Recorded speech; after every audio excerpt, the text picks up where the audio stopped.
ವೀಕ್ಷಕರೇ, ನೀವು ನೋಡ್ತಿರೋದು ಯಾವುದೇ ಮಲೆನಾಡಿನ ಪ್ರದೇಶವಲ್ಲ. ಬಯಲು ಸೀಮೆ ಚಿಕ್ಕಬಳ್ಳಾಪುರ ಜಿಲ್ಲಾ ಕೇಂದ್ರದ ಸ್ಥಿತಿ. ಅಪರೂಪಕ್ಕೆ ಬರುವ ಮಳೆಯಿಂದಾಗಿ ಎಷ್ಟೆಲ್ಲ ಸಮಸ್ಯೆಗಳು ಎದುರಾಗುತ್ತವೆ ಎಂಬ ಟ್ರಯಲ್ ಇಂದು ವರುಣ ತೋರಿಸಿದ್ದು, ಅಧಿಕಾರಿಗಳು ಮತ್ತು ಜನಪ್ರತಿನಿಧಿಗಳ ನಿರ್ಲಕ್ಷ್ಯ ಹೀಗೆ ಮುಂದುವರಿದರೆ ಅಪಾಯ ತೀವ್ರ ರೂಪದಲ್ಲಿರುತ್ತದೆ ಎಂಬ ಸಂದೇಶ ಇಂದು ರವಾನೆಯಾಗಿದೆ. ಈ ಸಂದೇಶದಿಂದ ಅಧಿಕಾರಿಗಳು ಮತ್ತು ಜನಪ್ರತಿನಿಧಿಗಳು ಎಚ್ಚೆತ್ತುಕೊಳ್ಳಲಿದ್ದಾರಾ ಗೊತ್ತಿಲ್ಲ. ಆದರೆ ಎಚ್ಚೆತ್ತುಕೊಳ್ಳದಿದ್ದರೆ ಮುಂದಿನ ದಿನಗಳಲ್ಲಿ ಇಡೀ ವಾಪಸಂದ್ರ ಮುಳುಗಡೆಯಾದರೂ ಅಚ್ಚರಿಯಿಲ್ಲ. ನಿಮಗೆ ಕಾಣ್ತಾ ಇದೆಯಲ್ಲ, ಇದು ಕೆರೆ ಅಂತ ಭಾವಿಸಬೇಡಿ, ಯಾಕಂದ್ರೆ ಇದು ದ್ರಾಕ್ಷಿ ತೋಟ. ಇಲ್ಲಿ ಕಾಣ್ತಾ ಇದೆಯಲ್ಲ ಕಲ್ಲಿನ ಕಂಬಗಳು, ಅದರ ಮೇಲೆ ಚಿಗುರೊಡೆಯುತ್ತಿರುವ ದ್ರಾಕ್ಷಿ ಬಳ್ಳಿಗಳು. ರಾತ್ರಿ ಸುರಿದ ಭಾರೀ ಮಳೆಗೆ ಮಳೆ ನೀರು ದ್ರಾಕ್ಷಿ ತೋಟಗಳಿಗೆ ನುಗ್ಗಿದ ಪರಿಣಾಮ ಪರಿಸ್ಥಿತಿ ಹೀಗಾಗಿದೆ. ದ್ರಾಕ್ಷಿ ತೋಟದ ಸ್ಥಿತಿಯೇ ಹೀಗಿದ್ದರೆ ಗುಲಾಬಿ ತೋಟಗಳ ಸ್ಥಿತಿಯನ್ನು ಒಮ್ಮೆ ನೋಡಿ. ಕೊಯ್ಲಿಗೆ ಬಂದಿರುವ ಹೂ ಕೊಯ್ಲು ಮಾಡಬೇಕಾದರೆ ಸೊಂಟಕ್ಕೆ ಟ್ಯೂಬ್ ಕಟ್ಟಿಕೊಂಡೇ ತೋಟಕ್ಕೆ ಇಳಿಯಬೇಕಾದ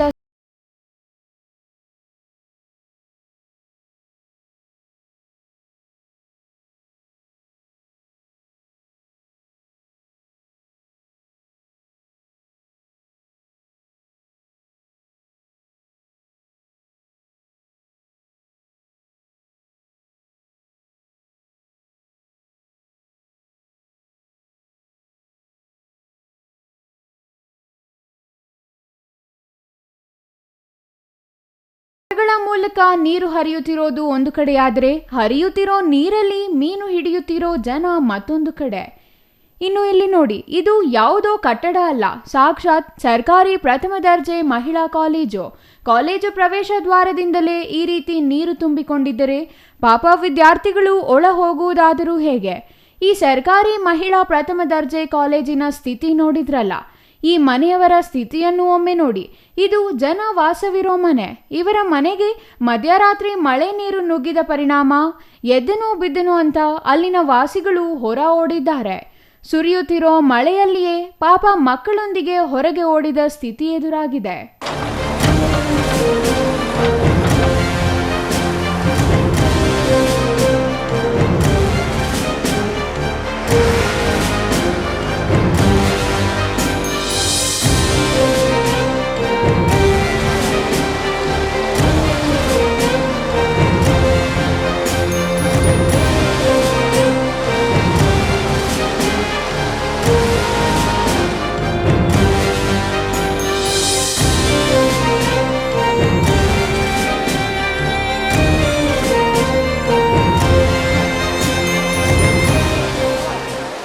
ಈ ಎಲ್ಲ ಅವಾಂತರಗಳು ನಡೆದಿರೋದು ಚಿಕ್ಕಬಳ್ಳಾಪುರದಲ್ಲಿ.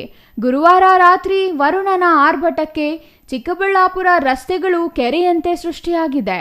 ರಾಜಕಾಲುವೆಗಳ ಅತಿಯಾದ ಒತ್ತುವರಿ ಮತ್ತು ಗಿಡಗಂಟೆಗಳು ಬೆಳೆದು ಮಳೆ ನೀರು ಮುಂದೆ ಹೋಗದೆ ರಸ್ತೆ ಮೇಲೆ ಹರಿದ ಪರಿಣಾಮ ಜನಜೀವನ ಅಸ್ತವ್ಯಸ್ತವಾಗಿದೆ.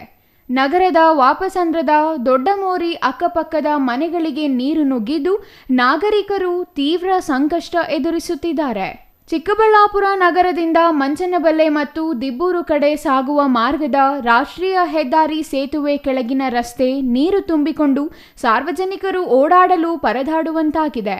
ರಾಷ್ಟ್ರೀಯ ಹೆದ್ದಾರಿ ಪಕ್ಕ ಇರುವ ಸೇವಾ ರಸ್ತೆಯಲ್ಲಿ ನೀರು ತುಂಬಿಕೊಂಡು ವಾಹನ ಸಂಚಾರಕ್ಕೆ ಸಾಧ್ಯವಾಗದ ಸ್ಥಿತಿ ನಿರ್ಮಾಣವಾಗಿದ್ದು, ಈ ಸರ್ವಿಸ್ ರಸ್ತೆ ಪಕ್ಕದಲ್ಲಿಯೇ ಇದ್ದ ಗ್ಯಾರೇಜ್ ಸೇರಿದಂತೆ ಅಂಗಡಿಗಳು ಬಾಗಿಲು ತೆರೆಯಲಾರದಂತೆ ಮಳೆ ನೀರು ನಿಂತಿದೆ.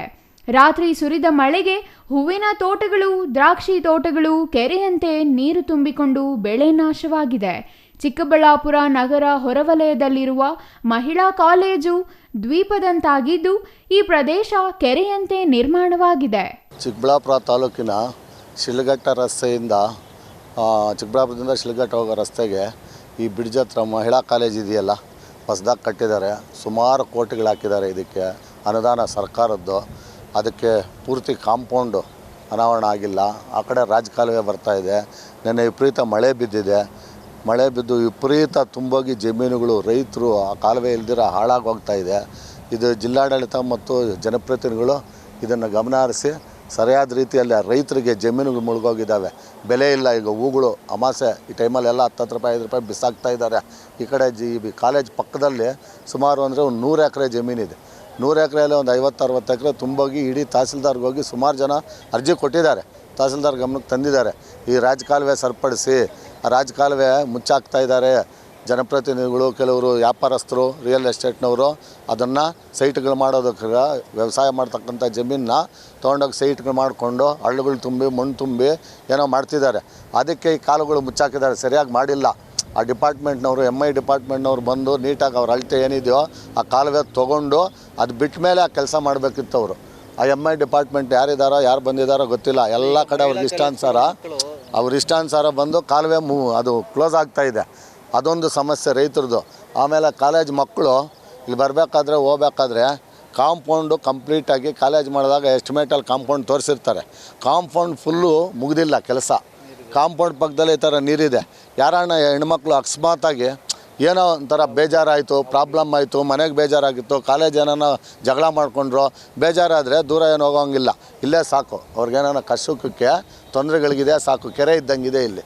ಇದನ್ನು ದಯವಿಟ್ಟು ಜಿಲ್ಲಾಡಳಿತ, ಜಿಲ್ಲಾಧಿಕಾರಿಗಳು, ಆಮೇಲೆ ಸಂಬಂಧಪಟ್ಟಂಥ ಶಾಸಕರಾಗ್ಬೋದು, ಸಚಿವರಾಗ್ಬೋದು, ಸಂಸದರಾಗ್ಬೋದು, ಇದಾರಲ್ಲ ಇಲ್ಲೇ ಇದ್ದಾರಲ್ಲ ಶಾಸಕರು, ಸಚಿವರು, ಸಂಸದರು 3 ಜನ ಸಾಲದ ಇದನ್ನು ಸರಿಪಡಿಸೋಕ್ಕೆ ಅವ್ರ ಅನುದಾನಗಳಿಲ್ವಾ?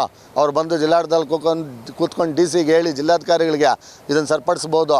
ಅಲ್ಲಿ ನೋಡಿ ಕೆರೆಗೆ ಹೋದ್ರು, ಗ್ಲಾಸ್ ಹೌಸ್ ಹಾಕಿದ್ರು, ಎಷ್ಟು ಕೋಟಿ ಜನಗಳ ದುಡ್ಡು ಹಾಳಾಗೋಯ್ತು. ಜನಗಳ ದುಡ್ಡು ಅವ್ರದ್ದೇನು ಸ್ವಂತ ಒಬ್ಬರು ಹಾಕಿರಲ್ಲ. ಜಿಲ್ಲಾಧಿಕಾರಿಗಳು ಹಾಕಲ್ಲ, ಶಾಸಕರು ಹಾಕಲ್ಲ, ಸಚಿವರು ಹಾಕಲ್ಲ, ಸಂಸದರು ಹಾಕಲ್ಲ, ಎಲ್ಲ ನಮ್ಮ ದುಡ್ಡೇ, ಜನಗಳ ದುಡ್ಡು ಹಾಳು. ಅತಿಯಾದ ಮಳೆಯ ಪರಿಣಾಮ ಮುಂಜಾನೆ 4 ಗಂಟೆ ವೇಳೆ ತಗ್ಗು ಪ್ರದೇಶದ ಮನೆಗಳಿಗೆ ನೀರು ನುಗ್ಗಿದ್ದು, ಸ್ಥಳೀಯ ನಾಗರಿಕರು ನಗರಸಭೆಗೆ ಕರೆ ಮಾಡಿ ಗೋಳಾಡಿದ್ದಾರೆ. ಇದರಿಂದ ಬೆಳ್ಳಂಬೆಳಗ್ಗೆ ನಗರಸಭೆ ಅಧ್ಯಕ್ಷ ಗಜೇಂದ್ರ, ಉಪಾಧ್ಯಕ್ಷ ನಾಗರಾಜ್, ಸ್ಥಾಯಿ ಸಮಿತಿ ಅಧ್ಯಕ್ಷ ಸುಬ್ರಹ್ಮಣ್ಯಾಚಾರಿ ಸೇರಿದಂತೆ ಇಂಜಿನಿಯರ್, ಪೌರಾಯುಕ್ತರು ಸ್ಥಳಕ್ಕೆ ಭೇಟಿ ನೀಡಿ ಪರಿಶೀಲನೆ ನಡೆಸಿದ್ದು, ಈ ವೇಳೆ ರಾಜಕಾಲುವೆ ಒತ್ತುವರಿ ಮಾಡಿಕೊಂಡು ನೂತನ ಬಡಾವಣೆ ನಿರ್ಮಾಣ ಮಾಡಿರೋದೇ ಸಮಸ್ಯೆಗೆ ಕಾರಣ ಎಂದು ಸ್ಥಳೀಯರು ಆಕ್ರೋಶ ಹೊರಹಾಕಿದ್ದಾರೆ. ರಾತ್ರಿ ಸುರಿದ ಭಾರೀ ಮಳೆಗೆ ಮುಷ್ಟೂರು ಕೆರೆ ಕೋಡಿ ಹರಿದಿದ್ದು, ಅತಿ ಹೆಚ್ಚಿನ ಪ್ರಮಾಣದ ನೀರು ಏಕಕಾಲದಲ್ಲಿ ನುಗ್ಗಿದ ಕಾರಣ ಸಮಸ್ಯೆ ಉದ್ಭವಿಸಿದೆ. ಆದರೆ ರಾಜಕಾಲುವೆ ಒತ್ತುವರಿ ಮಾಡಿಕೊಂಡು ಬಡಾವಣೆ ನಿರ್ಮಿಸಿರುವ ರಿಯಲ್ ಎಸ್ಟೇಟ್ ಕುಲಗಳು 10 ಮೀಟರ್ ಅಗಲದ ರಾಜಕಾಲುವೆಗೆ ಕೇವಲ ಪೈಪ್ಗಳನ್ನು ಹಾಕಿ ಕಾಲುವೆ ಮುಚ್ಚಿರುವ ಪರಿಣಾಮ ಸಮಸ್ಯೆ ಎದುರಾಗಿದೆ.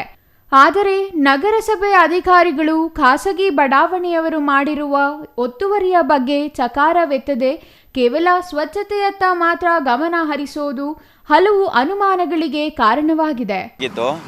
ಈ ಮಳೆ ವ್ಯವಸ್ಥೆಯಿಂದ ನೀರೆಲ್ಲ ತುಂಬ್ಕೊಂಡು ಬಿಟ್ಟೈತೆ, ಓಡಾಡೋಕ್ಕೆ ನಮಗೆ ಅವಶ್ಯಕತೆ ಇಲ್ಲ. ಇಲ್ಲಿ ಹಂಗೆ ಕೆರೆ ಥರ ಆಗಿಬಿಟ್ಟೈತೆ, ಈಜಾಡ್ಕೊಂಡು ಗಾಡಿಗಳು ಓಡ್ಸೋಕ್ಕಾಗಲ್ಲ. ನಮಗೆ ಏನು ಮಾಡ್ಬೇಕು ಅರ್ಥ ಆಗೋದಿಲ್ಲ.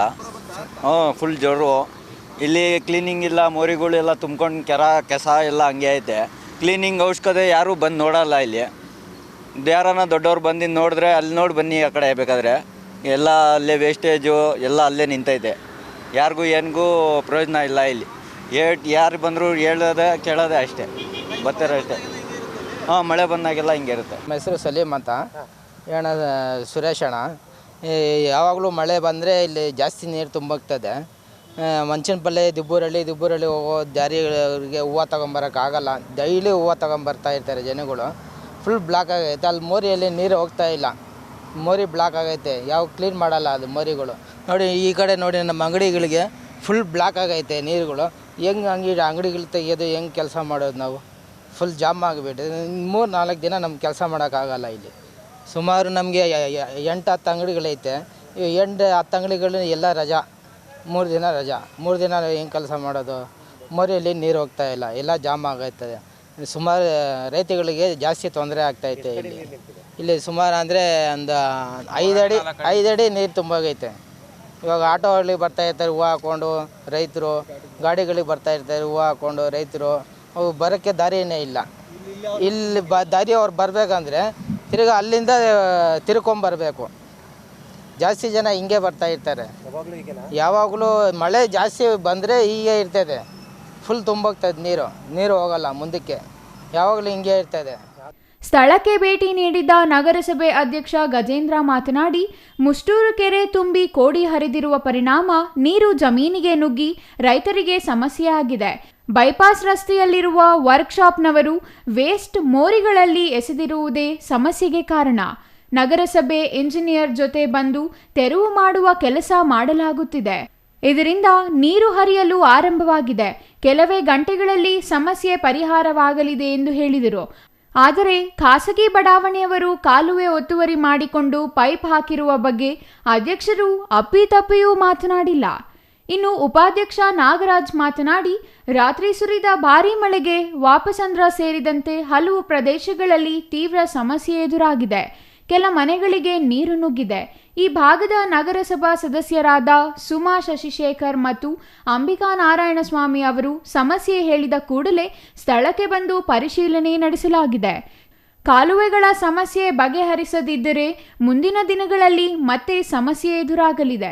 ಕಾನೂನು ಬಾಹಿರವಾಗಿ ಪೈಪ್ಗಳನ್ನು ಹಾಕಿರುವ ಖಾಸಗಿ ಬಡಾವಣೆಗಳವರು ಕೂಡಲೇ ತೆರವು ಮಾಡಬೇಕು, ಇಲ್ಲವಾದರೆ ನಗರಸಭೆಯಿಂದಲೇ ತೆರವು ಮಾಡಲಾಗುವುದೆಂದು ಎಚ್ಚರಿಕೆ ನೀಡಿದರು.